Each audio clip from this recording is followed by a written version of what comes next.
Aí galera, vamos para mais um vídeo do canal CPAP, BIPAP e PIP Dicas de Concurso. Primeiro, para entender essas três nomenclaturas, vamos definir o que é cada uma, né? Então a gente tem o CPAP, o BIPAP e a PIP. Então, tanto o CPAP quanto o BIPAP quanto a PIP são pressões positivas, tá? Sendo que o CPAP é uma pressão positiva contínua nas vias aéreas. Então, tanto na INS quanto na ES, ou seja, no ciclo respiratório completo, tanto na INS quanto na ES, é a mesma pressão, né? É uma pressão contínua, é a mesma pressão. Agora, quando a gente pega o BIPAP, ele é chamado também de binível. Por quê? Porque ele tem uma pressão positiva na INS e uma pressão positiva na ES. Tá? Uma pressão positiva na INS, diferente da pressão positiva da ES. A pressão positiva na INS é chamado de IPAP. E a pressão positiva na ES é chamado de EPAP. Então, no BIPAP, você tem uma diferença de pressão, um delta de pressão, né? Já que você tem uma pressão na INS menos a pressão na ES, né? Então, a diferença da INS IPAP para a ES EPAP.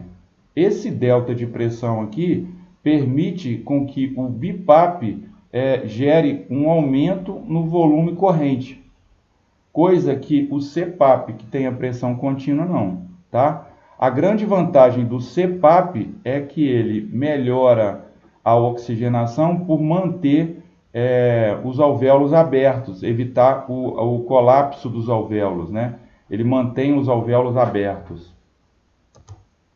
Ao manter os alvéolos abertos, ele aumenta o volume a capacidade residual funcional, tá?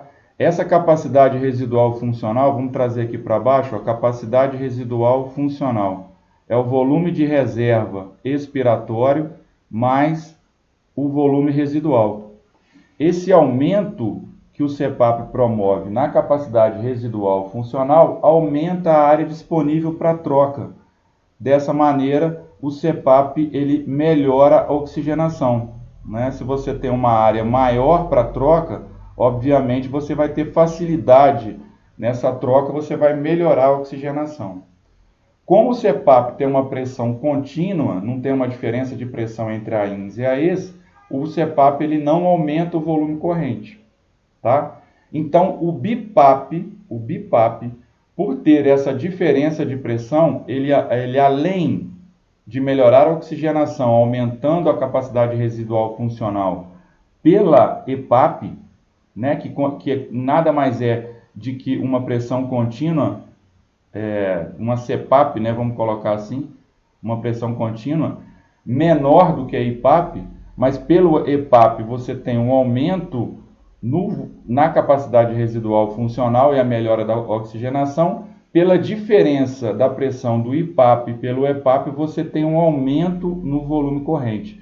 Então, é a vantagem do BIPAP em relação ao CPAP. Tá?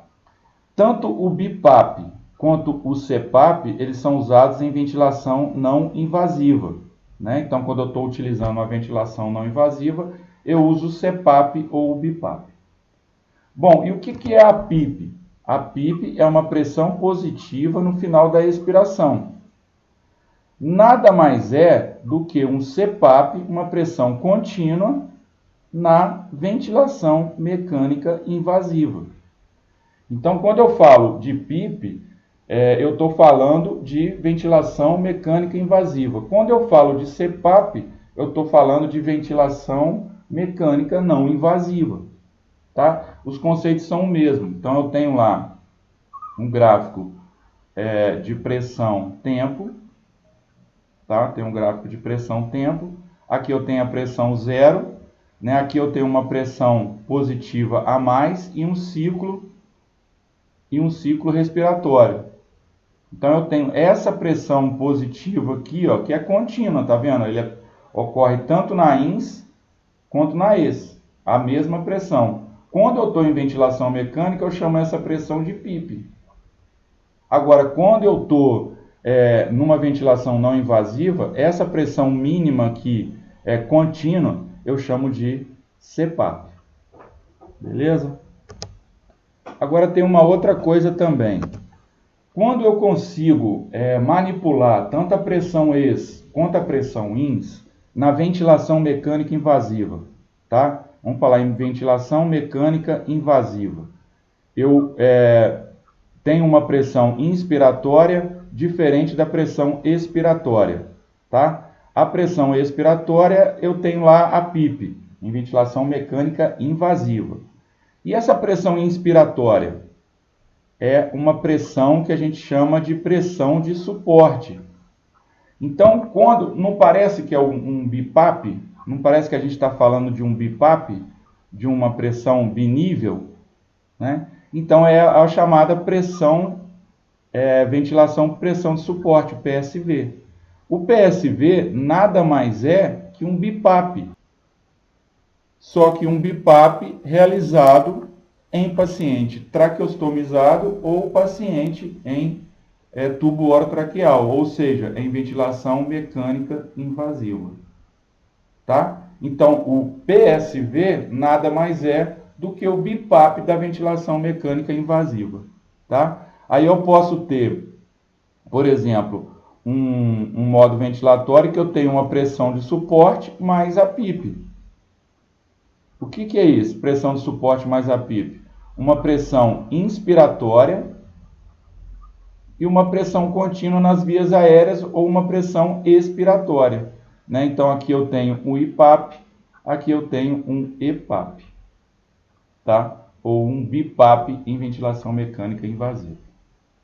Certo? Então essa que é a diferença do CPAP para BIPAP para PIP. Tá? Aí ficam essas dicas aí na hora de responder as diversas questões relacionadas ao tema. Ventilação mecânica não invasiva, CPAP, PIP e BIPAP. Tá certo? Espero que você tenha gostado. Se você gostou, dá o joinha lá, compartilha, se inscreve no canal. Lá no paulobrito@.fisio, você tem um cadastro onde você pode ter maiores informações sobre o curso preparatório online para concursos em fisioterapia. Beleza? Até o próximo vídeo.